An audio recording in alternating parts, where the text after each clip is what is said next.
हिरण पूरे दिन घास खाने में लगा रहता है। घास को प्रोटीन में बदलने में ही लगा रहता है। दूसरी तरफ मांसाहारी लकड़बग्घे को जब तक भूख नहीं लगती बस आराम से पड़ा रहता है, क्योंकि उसे पता है कि उनके लिए प्रोटीन का इंतजाम करने के लिए हिरण जो लगा हुआ है। जब तक हिरण हैं, जंगल में खूंखार जानवर चैन से सोते हैं, पर हिरण जब कम होने लगते हैं तो ये भूखे खूंखार पशु नए जंगलों की तलाश करते हैं। हमारे पूर्वजों ने भी बड़ी मेहनत से सोना, चांदी, रत्न, ज्ञान, विज्ञान इकट्ठा किया था। क्या हुआ?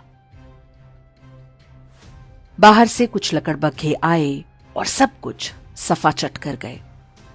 आज हम ऐतिहासिक पर्यटन के नाम पर उसी विध्वंस के अवशेष देखने जाते हैं। अफगानिस्तान लिया, पाकिस्तान लिया, बांग्लादेश लिया, कश्मीर लिया, केरल और बंगाल भी लगभग जा ही चुके हैं। भारत के लगभग सभी क्षेत्रों में लकड़बग्घा बहुल क्षेत्र बसते गए। उनकी नस्ल के शिकारी परजीवी गुणों का विकास भी जारी रहा। अब पाकिस्तान और बांग्लादेश में संकट है, क्योंकि वहां हिरण लुप्तप्राय हैं। अब उन्हें नए जंगलों की तलाश है। उन्हें पता है कि पड़ोस में ही एक हरा भरा जंगल है। वहां पर पहले से ही भारी संख्या में लकड़बग्घे रहते हैं, लेकिन अभी छिटपुट शिकार से ही पेट भरने को मजबूर हैं। जंगल के कानून में संख्या बल सबसे आवश्यक है। इसे ही वो गजवाए हिंद कहते हैं और उनकी किताबों में इसका जिक्र हो चुका है।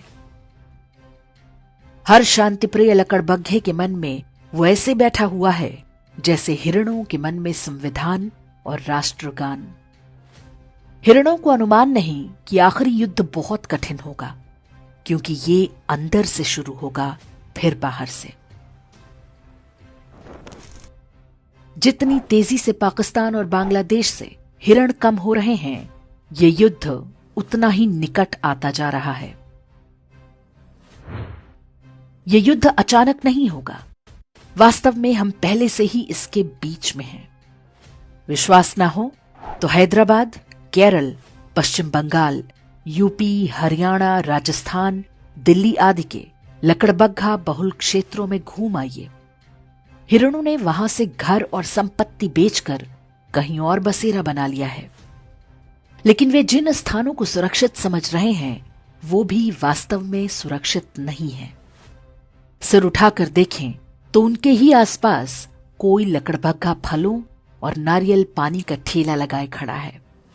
कोई लकड़बग्घा प्लम्बर, कारपेंटर या मैकेनिक बनकर हिरणों पर नजर बनाए हुए है। हर कोने पर लकड़बग्घों की मांद भी बन रही हैं। आंखें और कान खोलेंगे तो सब कुछ दिखेगा। आप खूब संपत्ति बनाएं, अपने बच्चों को अच्छी से अच्छी शिक्षा दें, ताकि वे अच्छी नौकरी या व्यापार कर सकें। लेकिन ध्यान रखना होगा कि आप भी हिरण तो नहीं बनते जा रहे। जिसकी संख्या होगी वही ये युद्ध जीतेगा।